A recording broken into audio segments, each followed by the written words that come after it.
welcome to Joburg today. You're probably wondering where I am. Well, I'm here in Soweto, Johannesburg, and believe it or not, we are focusing on investing in the business community in this show. Our host is Eskom, and they've just launched their 2017 business investment competition. They invited us here to share with us how they are assisting small businesses grow their enterprises and doing their bits to grow this national economy. At a fun-filled event in Soweto, the Eskom Development Foundation officially opened entries for the annual business investment competition. The business investment competition focuses on supporting South African registered black-owned businesses, and we are very pro-women and youth-owned businesses in any one of four sectors: agriculture and agri-processing, manufacturing, engineering and construction, and trade and services. But it's more than just a competition and the prize money that goes with it.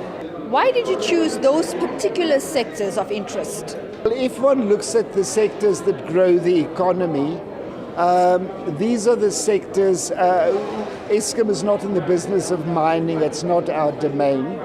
And if one looks at accessibility of people who were excluded from the economy before, these are the ones where we need black champions, where we need people to be successful. And also these are the sectors that will contribute to the economy and growing it and making it stronger. So how does it work, the competition? What is the criteria for entry? Right. Individual business owners, as I say, they have to be South African citizens. The business has to be registered and it has to be operational for 2 years, because there are thousands of businesses that are registered that are dormant. So they have to be operational. Any individual business, any business owner can enter the competition. It's online. It's very easy, bic@groundedmedia.co.za. But when the judges eventually adjudicate, and it's an in-person adjudication, and entrants come to the adjudication, provided they meet all the criteria, such as audited financial statements, submitting a business plan, submitting their marketing strategy, compliance with all the legal things like a tax clearance certificate, registering their employees on UIF and the like. And we want to then see how they contribute to the economy, either through job creation, fulfilling a need in the particular community where the business exists, and it's all to do with creating a platform for them to network with the hope of getting bigger contracts. Well, we decided to chat to some of the participants of last year's competition and find out more about their respective businesses and how Eskom is assisting. Meet Oma. She offers a unique training service in the catering and hospitality industry. I started a business as a caterer. From then, I saw the gaps that existed within my colleagues. So I started training them, for free. Then I got to get to know about the seaters. I got accredited and started training them business-wise. So I got accredited for venture creation, cooking for cat sitter, and then also business management with services sitter. You won't believe this. I started with Eskom in 2006 when they gave me equipment worth over 300,000 at my restaurant at the business place. Then from there, I followed through the Eskom BIC, which is a competition that they run on a yearly basis. In 2015, I won as first runner-up, and then because I want to be the overall winner, I joined again last year. Unfortunately, the competition was tough last year. I just got a finalist as a finalist. So this year, I'm hoping for overall winner because of my achievements. Until a few years ago, solar panels were a rare sight in South Africa, largely limited to the roofs of a few affluent households. This is changing rapidly, driven by three factors: the worldwide drive towards renewable energy, a highly strained local electricity supply, and a steady drop in solar panel prices. Here is one entrepreneur who has decided to punch above his weight and compete with large investors in the renewable energy sector. For Lamo Solar, ever since we were born as a business, the biggest single milestone that we have been able to achieve has been the acknowledgement of our work by Eskom. And I say this because Eskom is the largest electricity utility providing company in the whole continent. They generate electricity, and they've been generating electricity for decades now.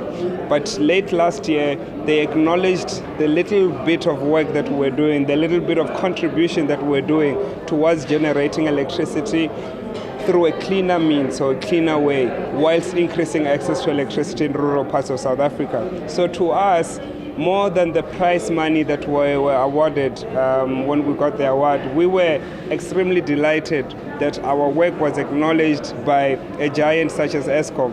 So we are more than confident now that we are definitely in the right path.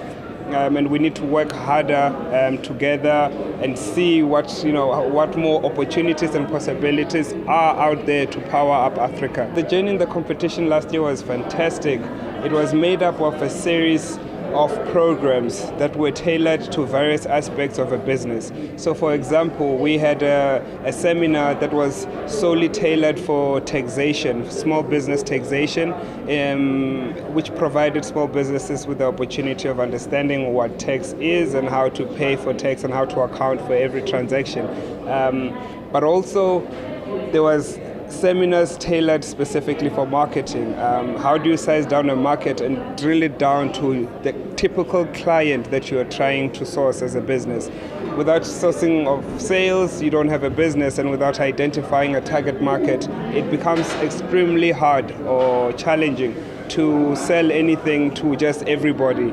So we've learned a lot about how to formalize our business, from running at the onset from a boot of a car to having offices today where we are able to cooperate, to consolidate our efforts. It's been remarkable. It's been remarkable. For some insight on the adjudication process, we spoke to one of the judges, a local economist. Tell us about the adjudication process. How difficult is it to choose a winner? It's very, very difficult, because I think one of the things that you've got to do is to try and make sure on both that you sift out the potential of a business and its capacity to be able to actually grow and and create employment. And that's a very hard thing to do, right? Because sometimes people don't represent themselves very well. It's a competition. People are nervous, so we've got to be very careful and be attentive to make sure that we don't miss potentially good businesses on the basis that you didn't actually, maybe the person doesn't come out right, maybe the language difference. So it's a very, very tough process, but also it's a very exciting one, because we get to see so many things that people are doing. There's so many interesting things that are out there, businesses that people are doing. And so for me, it's always been that interesting because of the fact that I get to see so much that's out there and be able to say, well, maybe we can do something to support it, and we can give that feedback to both the business and to the Eskom business. Yeah. As an economist, what advice can you offer to small business owners, especially given that the economy was recently downgraded to junk status?